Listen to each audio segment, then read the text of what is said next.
اعوذ باللہ من الشیطان الرجیم بسم اللہ الرحمن الرحیم صلی اللہ علی حبیبہ محمد وآلہ وصحبہ وبارک وسلم۔ عصا مارنے سے دریا پھٹ گیا۔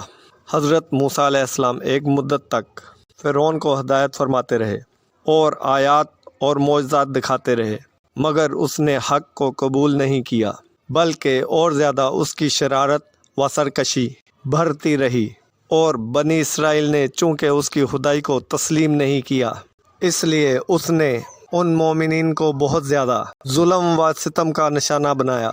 اس دوران میں ایک دم حضرت موسیٰ علیہ السلام پر وحی اتری کہ آپ علیہ السلام اپنی قوم کو اپنے ساتھ لے کر مصر میں روانہ ہو جائیں۔ چنانچہ حضرت موسیٰ علیہ السلام قوم بنی اسرائیل کو لے کر رات میں مصر کی طرف ہجرت کر گئے۔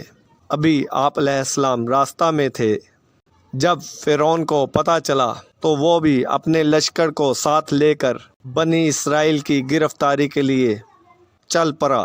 جب دونوں لشکر ایک دوسرے کے قریب ہو گئے تو بنی اسرائیل فرعون کے خوف سے چیخ پڑے کہ اب تو ہم فرعون کے ہاتھوں سے گرفتار ہو جائیں گے، اور قوم بنی اسرائیل کی پوزیشن بہت خراب ہو گئی، کیونکہ ان کے پیچھے فرعون کا خونخوار لشکر تھا اور آگے موجیں مارتا ہوا دریا تھا۔ اس پریشانی کے عالم میں بھی حضرت موسیٰ علیہ السلام مطمئن تھے اور قوم بنی اسرائیل کو تسلی دے رہے تھے۔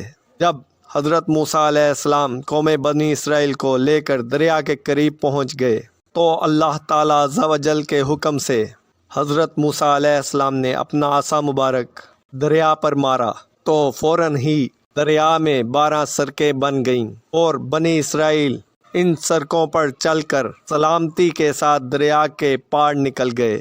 فرعون جب دریا کے قریب پہنچا اور اس نے دریا کی سڑکوں کو دیکھا تو وہ بھی اپنے لشکر کے ساتھ ان سڑکوں پر چل پڑا، مگر جب فرعون اور اس کا لشکر دریا کے درمیان میں پہنچا تو اچانک دریا موجیں مارنے لگا اور سڑکیں ختم ہو گئیں، اور فرعون اپنے لشکر سمیت دریا میں غرق ہو گیا۔